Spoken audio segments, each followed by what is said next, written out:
कि राहुल गांधी इस तिरंगा यात्रा दे विच शामिल ने। तिरंगा यात्रा दे विच राहुल गांधी शामिल ने।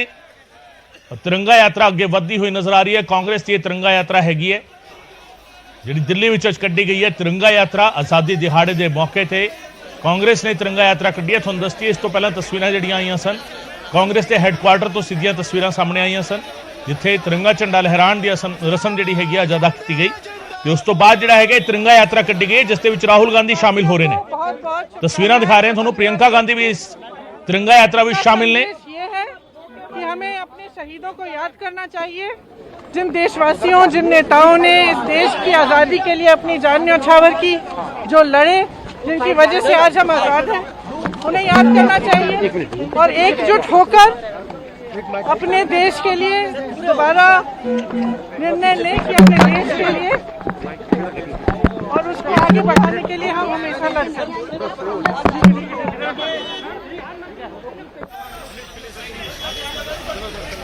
तो प्रियंका गांधी ने कहा कि सुनेहा यह है कि शहीदों को याद रखना चाहिए। तुहानूं दस दईए कि इस तो पहला सोनिया गांधी ने अज तिखा हमला केंद्र सरकार ते बोलिया सी। उन्होंने कहा सीगा कि 75 सालों की प्राप्तियां नूं भुलाण की कोशिश की जा रही है, भुलाया जा रहा है या उन्होंने पासे किया जा रहा है। गांधी और नेहरू नूं कटहरे विच खड़ा करने की साजिश हो रही है। ये सोनिया गांधी ने अज कहा सी।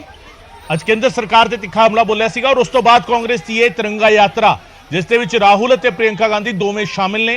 कांग्रेस के आगू भी शामिल ने। तिरंगा चुके नाल तुरते हुए नजर आ रहे हैं। कांग्रेस के हैडकुआटर तो तिरंगा यात्रा जी हैगी वो कड्ढी गई है। सीधियां तस्वीरां दिल्लियों असीं तुहानूं दिखा रहे हैं न्यूज़ 18 पंजाब के उत्ते। इस वेले की अहम तस्वीर जी हैगी है कांग्रेस ने अज का दिन आज़ादी दिहाड़ा और आज़ादी दिहाड़े के दिन कांग्रेस ने यह तिरंगा यात्रा कड्ढी है दिल्ली दे विच। अक्सर इन्हां आगुआं ते काफले निकलते हुए नजर आते हैं दिल्ली दे विच, गड्डियां दे काफले निकलते हैं, पर तिरंगा यात्रा दे विच राहुल गांधी ते प्रियंका गांधी खुद कांग्रेस के बाकी आगुआं दे नाल पैदल तुरते हुए नजर आ रहे हैं। दिल्ली तो ये तस्वीरां जिहड़ियां ने वो सीधियां तस्वीरां तुहानूं दिखा रहे हैं।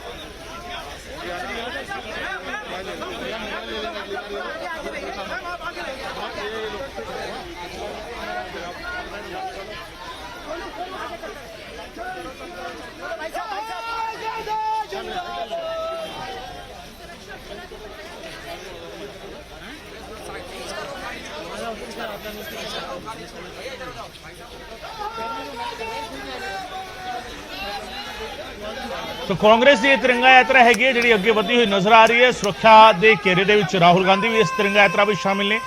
प्रियंका गांधी भी इस तिरंगा यात्रा के शामिल ने। कांग्रेस की तिरंगा यात्रा जी हैगी है ये नजर आ रही है अज दिल्ली दी सड़कों से कांग्रेस की तिरंगा यात्रा।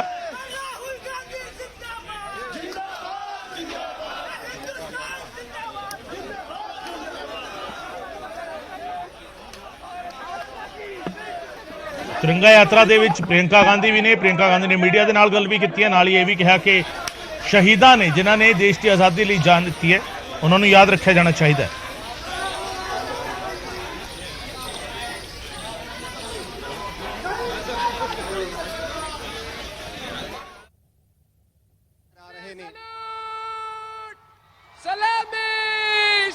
एक बार मुड़ जिहड़ा हैगा रुख पंजाब का करते हैं। लुधियाना दे विच मुख्यमंत्री भगवंत मान ने अज तिरंगा झंडा फहराया। सूबा पद्धरी समागम जिहड़ा हैगा आज़ादी दिहाड़े का लुधियाना दे विच प्रबंधित किया गया सी। पंजाब भर दे विच निरीक्षण करते हुए उस तो बाद 7वीं टुकड़ी जी चाचा अज दे दिन ते बधाई भी देना नाल नाल संकल्प लैण दी गल भी करदा कि कल्ला 15 अगस्त ते 26 जनवरी परेड जां स्टेडियमां दे विच झंडा लहरा के ना होवे। झंडा हमेशा ਤਿਰੰਗਾ ਜਿਹੜਾ ਸਾਡੇ ਦਿਲ 'ਚ ਵਸਦਾ ਰਵੇ। ਤੇ ਆਮ ਆਦਮੀ ਪਾਰਟੀ ਦੀ ਸਰਕਾਰ ਹੈ, ਤੁਸੀਂ ਮੇਰੇ ਤੇ ਭਰੋਸਾ ਕੀਤਾ, ਬਹੁਤ ਜ਼ਿਆਦਾ ਭਰੋਸਾ ਕੀਤਾ, ਤਾਂ ਫਿਰ ਇਹ ਹੋ ਨਹੀਂ ਸਕਦਾ ਕਿ ਮੈਂ ਇਸ ਭਰੋਸੇ ਦਾ ਮਾਣ ਤੋੜਾਂ, ਇਸ ਭਰੋਸੇ ਨੂੰ ਤੋੜਾਂ। ਤਾਂ ਇਹਦੇ ਵਾਸਤੇ ਮੈਨੂੰ ਦਿਨ ਰਾਤ ਇੱਕ ਕਰਨਾ ਪਊਗਾ। ਪੰਜਾਬ ਦੇ 3.25 ਕਰੋੜ ਲੋਕਾਂ ਨੇ ਫਰਜ਼ ਨਿਭਾਤਾ, ਹੁਣ ਫਰਜ਼ ਨਿਭਾਉਣ ਦੀ ਵਾਰੀ ਮੇਰੀ ਹੈ। ਸਾਥ ਦਿਓ, ਨੌਕਰੀਆਂ ਮਿਲਣਗੀਆਂ, ਜਿਹੜੇ ਕੱਚੇ ਮੁਲਾਜ਼ਮ ਨੇ ਪੱਕੇ ਕਰਾਂਗੇ,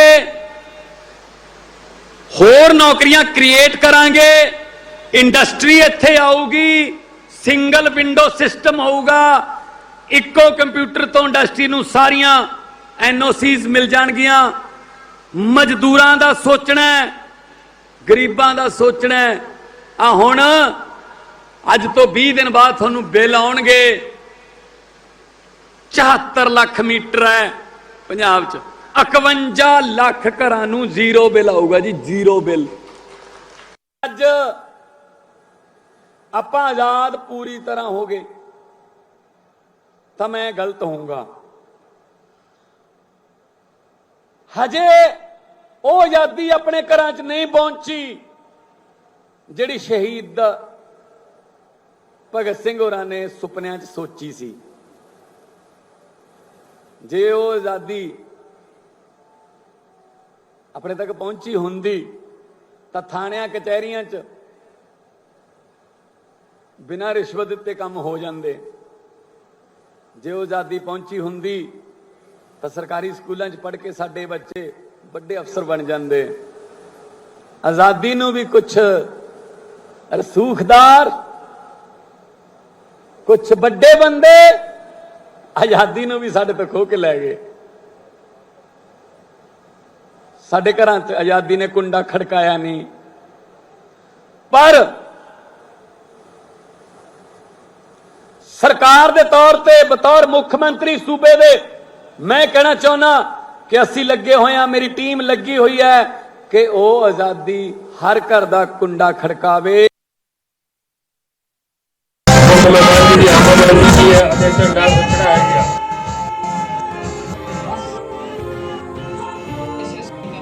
ਸੋ ਤਸਵੀਰਾਂ ਦਿਖਾ ਰਹੇ ਹਾਂ ਤੁਹਾਨੂੰ ਪੰਜਾਬ ਦੇ ਵਿੱਚ ਵੱਖ-ਵੱਖ ਥਾਵਾਂ ਤੇ ਕੈਬਨਿਟ ਮੰਤਰੀਆਂ ਨੇ ਜਿੱਥੇ ਇੱਥੇ ਝੰਡਾ ਲਹਿਰਾਉਣ ਦੀ ਰਸਮ ਅਦਾ ਕੀਤੀ ਹੈ। ਹਰਪਾਲ ਚੀਮਾ ਪਟਿਆਲਾ 'ਚ ਮੌਜੂਦ ਸੀਗੇ, ਫਤਿਹਗੜ੍ਹ ਸਾਹਿਬ ਦੇ ਵਿੱਚ ਅਮਨ ਅਰੋੜਾ ਸੀਗੇ, ਮੀਤ ਹੇਅਰ ਤਰਨਤਾਰਨ ਪਹੁੰਚੇ ਹੋਏ ਸੀ, ਗੁਰਦਾਸਪੁਰ ਦੇ ਵਿੱਚ ਝੰਡਾ ਫਹਿਰਾਉਣ ਦੀ ਰਸਮ ਅਦਾ ਕੀਤੀ ਕੁਲਦੀਪ ਸਿੰਘ ਧਾਲੀਵਾਲ ਨੇ, ਹਰਜੋਤ ਸਿੰਘ ਬੈਂਸ ਹੁਸ਼ਿਆਰਪੁਰ ਸੀਗੇ, ਸੰਗਰੂਰ ਦੇ ਵਿੱਚ ਸੀ ਲਾਲਜੀਤ ਸਿੰਘ ਭੁੱਲਰ, ਬ੍ਰਹਮਸ਼ੰਕਰ ਜਿੰਪਾ ਮੋਹਾਲੀ ਦੇ ਵਿੱਚ ਮੌਜੂਦ ਸੀਗੇ ਤੇ ਬਰਨਾਲਾ ਦੇ ਵਿੱਚ ਸੀਗੇ ਚੇਤਨ ਸਿੰਘ ਜੋੜਾ ਮਾਜਰਾ।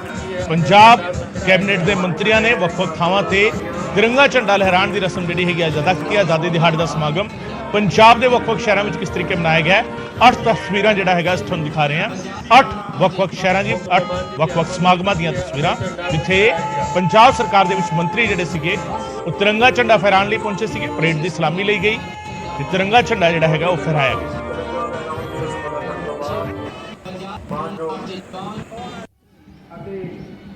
ਉਧਰ ਆਜ਼ਾਦੀ ਦੇ 75 ਸਾਲਾਂ ਦਾ ਜਸ਼ਨ ਜਿਹੜਾ ਹੈਗਾ, ਇਸ ਦੀਆਂ ਹੋਰ ਤਸਵੀਰਾਂ ਵੀ ਸਾਹਮਣੇ ਆਈਆਂ। ਮਾਨਸਾ ਦੇ ਵਿੱਚ ਡਾਕਟਰ ਬਲਜੀਤ ਕੌਰ ਉਹਨਾਂ ਨੇ ਤਿਰੰਗਾ ਝੰਡਾ ਫਹਿਰਾਇਆ। ਫਿਰੋਜ਼ਪੁਰ ਦੇ ਵਿੱਚ ਹਰਭਜਨ ਸਿੰਘ ਈਟੀਓ, ਲਾਲਚੰਦ ਕਟਾਰੂਚਕ ਨੇ ਮੋਗਾ 'ਚ, ਇੰਦਰਬੀਰ ਸਿੰਘ ਨਿੱਜਰ ਨੇ ਜਲੰਧਰ ਵਿੱਚ, ਫੌਜਾ ਸਿੰਘ ਸਰਾਰੀ ਨੇ ਫਰੀਦਕੋਟ ਦੇ ਵਿੱਚ, ਅਨਮੋਲ ਗਗਨਮਾਨ ਨੇ ਨਵਾਂ ਸ਼ਹਿਰ ਦੇ ਵਿੱਚ ਝੰਡਾ ਲਹਿਰਾਉਣ ਦੀ ਰਸਮ ਜਿਹੜਾ ਹੈਗਾ ਅਦਾ ਕੀਤੀ ਹੈ।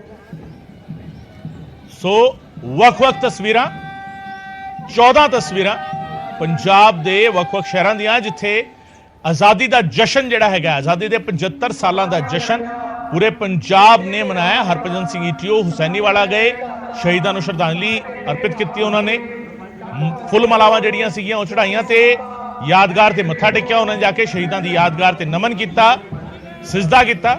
ਮਾਨਸਾ ਦੇ ਵਿੱਚ ਡਾਕਟਰ ਬਲਜੀਤ ਕੌਰ ਸੀ, ਲਾਲਚੰਦ ਕਟਾਰੂਚਕ ਮੋਗਾ ਦੇ ਵਿੱਚ ਸੀਗੇ।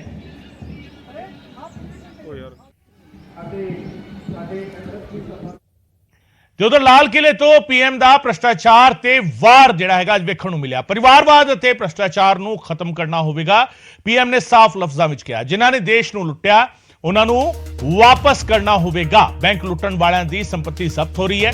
ਕੁਝ ਲੋਕਾਂ ਦੇ ਕੋਲ ਪੈਸਾ ਰੱਖਣ ਲਈ ਥਾਂ ਨਹੀਂ ਹੈਗੀ। ਦੇਸ਼ ਦਾ ਪੈਸਾ ਲੁੱਟ ਕੇ ਭੱਜਣ ਵਾਲਿਆਂ ਨੂੰ ਫੜਨ ਦੀ ਕੋਸ਼ਿਸ਼ ਕੀਤੀ ਜਾ ਰਹੀ ਹੈ ਤੇ ਪਰਿਵਾਰਵਾਦ ਤੇ ਭਾਈ ਭਤੀਜਾਵਾਦ ਨੇ ਦੇਸ਼ ਦਾ ਨੁਕਸਾਨ ਕੀਤਾ ਹੈ। ਪਰਿਵਾਰਵਾਦ ਦੀ ਰਾਜਨੀਤੀ ਦੇਸ਼ ਦੇ ਵਿਕਾਸ ਲਈ ਸਹੀ ਨਹੀਂ ਹੈ।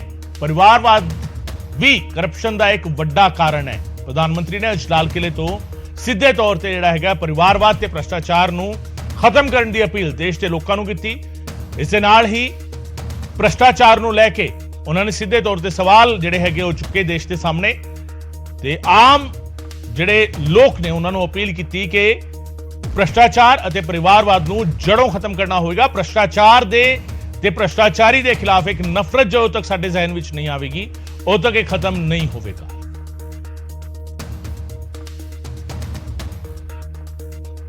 ਲਾਲ ਕਿਲੇ ਤੋਂ ਆਪਣੇ ਸੰਬੋਧਨ ਦੇ ਵਿੱਚ ਪ੍ਰਧਾਨ ਮੰਤਰੀ ਨੇ ਅਗਲੇ 25 ਸਾਲਾਂ ਦੇ ਲਈ 5 ਸੰਕਲਪ ਦਿੱਤੇ ਨੇ। ਪਹਿਲਾ ਸੰਕਲਪ ਦਿੱਤਾ ਹੈ ਕਿ 2047 ਤੱਕ ਵਿਕਸਿਤ ਭਾਰਤ ਹੋਵੇ, ਇਸ ਤੋਂ ਘੱਟ ਕੁਝ ਵੀ ਮਨਜ਼ੂਰ ਨਹੀਂ ਹੈ। ਯਾਨੀ ਜਦੋਂ 100ਵਾਂ ਆਜ਼ਾਦੀ ਦਿਹਾੜਾ ਮਨਾਇਆ ਜਾਵੇ ਤਾਂ ਉਸ ਵੇਲੇ ਤੱਕ ਮੁਲਕ ਵਿਕਸਿਤ ਹੋ ਚੁੱਕਿਆ ਹੋਵੇ। ਦੂਜਾ ਸੰਕਲਪ ਇਹ ਸੀਗਾ ਗੁਲਾਮੀ ਦੀ ਮਾਨਸਿਕਤਾ ਤੋਂ ਆਜ਼ਾਦੀ ਹੋਵੇ। ਕਿਸੇ ਵੀ ਸ਼ਖਸ ਦੇ ਜ਼ਿਹਨ ਵਿੱਚ ਗੁਲਾਮੀ ਦਾ ਥੋੜਾ ਜਿਹਾ ਵੀ ਇੱਕ ਅਹਿਸਾਸ ਨਹੀਂ ਹੋਣਾ ਚਾਹੀਦਾ। ਆਜ਼ਾਦੀ ਜਿਹੜੀ ਹੈਗੀ ਉਸ ਦੇ ਜ਼ਿਹਨ ਵਿੱਚ ਹੋਣੀ ਚਾਹੀਦੀ ਹੈ। ਤੀਜਾ ਸੰਕਲਪ ਭਾਰਤ ਦੇ ਵਿਰਸੇ ਤੇ ਸਾਨੂੰ ਮਾਣ ਕਰਨਾ ਚਾਹੀਦਾ ਹੈ। ਜੋ ਕੁਝ ਸਾਨੂੰ ਵਿਰਸੇ 'ਚ ਮਿਲਿਆ ਉਸ ਦਾ ਸਨਮਾਨ ਕਰਨਾ ਚਾਹੀਦਾ ਹੈ। ਚੌਥਾ ਸੰਕਲਪ ਏਕਤਾ ਤੇ ਇਕਜੁੱਟਤਾ ਤੇ ਪ੍ਰਧਾਨ ਮੰਤਰੀ ਨੇ ਜ਼ੋਰ ਦਿੱਤਾ। ਦੇਸ਼ ਵਿੱਚ ਏਕਾ ਹੋਣਾ ਚਾਹੀਦਾ, ਇਕਜੁੱਟਤਾ ਹੋਣੀ ਚਾਹੀਦੀ ਹੈ। ਤੇ ਪੰਜਵਾਂ ਸੰਕਲਪ ਨਾਗਰਿਕਾਂ ਦੇ ਫਰਜ਼ ਕੀ ਨੇ, ਇਹ ਵੀ ਉਹਨਾਂ ਨੇ ਜ਼ਿਕਰ ਕੀਤਾ ਅੱਜ ਆਪਣੀ ਤਕਰੀਰ ਦੇ ਵਿੱਚ। ਪ੍ਰਧਾਨ ਮੰਤਰੀ ਨਰਿੰਦਰ ਮੋਦੀ ਨੇ ਅੱਜ 5 ਸੰਕਲਪ ਜਿਹੜਾ ਹੈਗਾ ਦੇਸ਼ ਦੇ ਸਾਹਮਣੇ ਰੱਖੇ ਨੇ।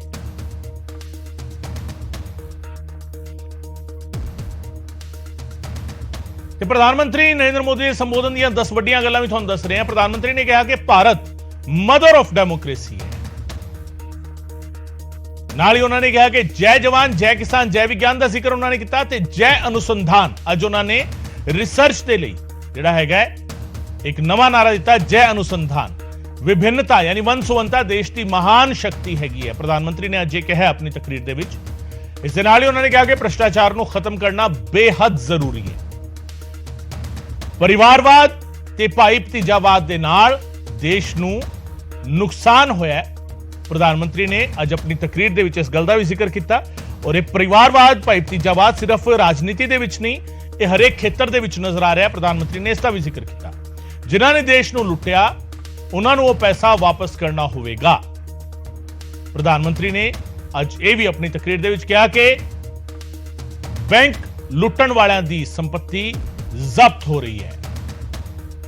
ਅਗਲੇ 25 ਸਾਲ ਦੇਸ਼ ਦੇ ਲਈ ਬਹੁਤ ਮਹੱਤਵਪੂਰਨ ਨੇ।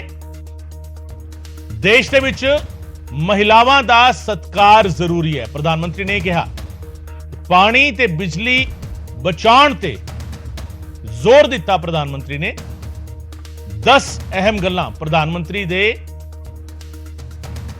ਤਕਰੀਰ ਦੀਆਂ। ਪ੍ਰਧਾਨ ਮੰਤਰੀ ਦੀ ਇਸ ਤਕਰੀਰ 75 ਵਰੇ ਆਜ਼ਾਦੀ ਦੇ ਮੁਕੰਮਲ ਹੋਏ ਨੇ। 76ਵੇਂ ਆਜ਼ਾਦੀ ਦਿਹਾੜੇ ਮੌਕੇ ਪ੍ਰਧਾਨ ਮੰਤਰੀ ਦੇ ਸੰਬੋਧਨ ਦੀਆਂ ਇਹ 10 ਵੱਡੀਆਂ ਗੱਲਾਂ ਨੇ।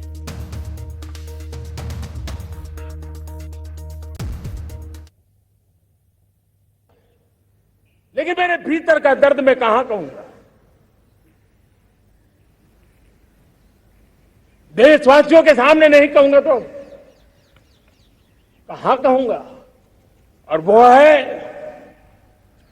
किसी न किसी कारण से हमारे अंदर एक ऐसी विकृति आई है, हमारी बोलचाल में, हमारे व्यवहार में, हमारे कुछ शब्दों में हम नारी का अपमान करते हैं।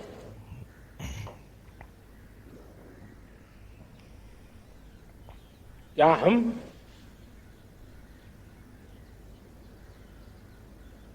स्वभाव से, संस्कार से, रोजमर्रा की जिंदगी में नारी को अपमानित करने वाली हर बात से मुक्ति का संकल्प ले सकते हैं?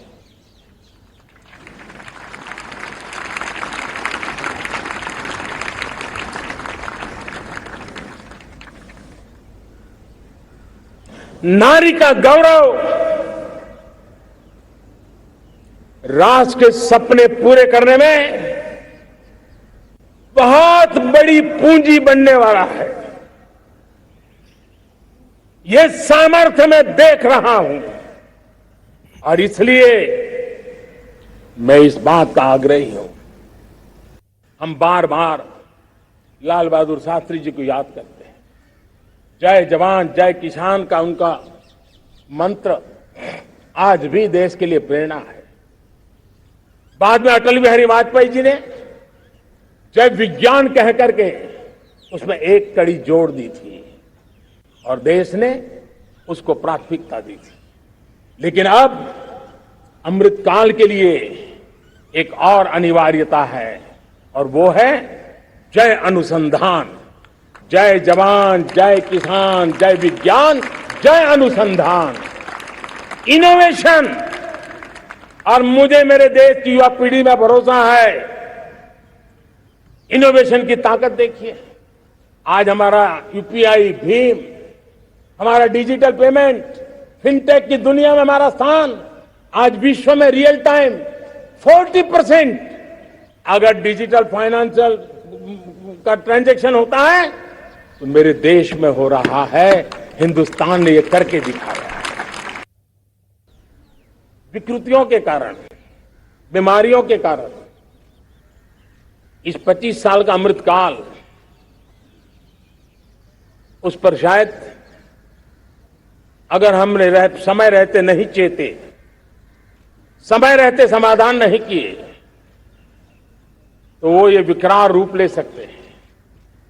और इसलिए मैं सबकी चर्चा न करते हुए दो पर जरूर चर्चा करना चाहता हूं। एक है भ्रष्टाचार, दूसरा है भाई भतीजावाद, परिवारवाद। भारत जैसे लोकतंत्र में जहां लोग गरीबी से जूझ रहे हैं, जब एक तरफ से देखते हैं कि एक तरफ वो लोग हैं जिनके पास रहने के लिए जगह नहीं है, दूसरी पर वो तरह लोग हैं जिनको अपना चोरी किया हुआ माल रखने के लिए जगह नहीं है। ये स्थिति अच्छी नहीं है। और इसलिए हमें भ्रष्टाचार के खिलाफ पूरी ताकत से लड़ना है। पिछले 8 वर्षों में डायरेक्ट बेनिफिट ट्रांसफर के द्वारा आधार, मोबाइल, इन सारे आधुनिक व्यवस्थाओं का उपयोग करते हुए 2 लाख करोड़ रुपए जो गलत हाथों में जाते थे उसको बचा करके देश की भलाई के लिए काम लगाने में हम सफल हुए हैं। जो लोग पिछली सरकारों में बैंकों को लूट लूट करके भाग गए, उनकी संपत्तियां जब्त कर करके वापस लाने की कोशिश कर रहे हैं। कईयों को जेलों में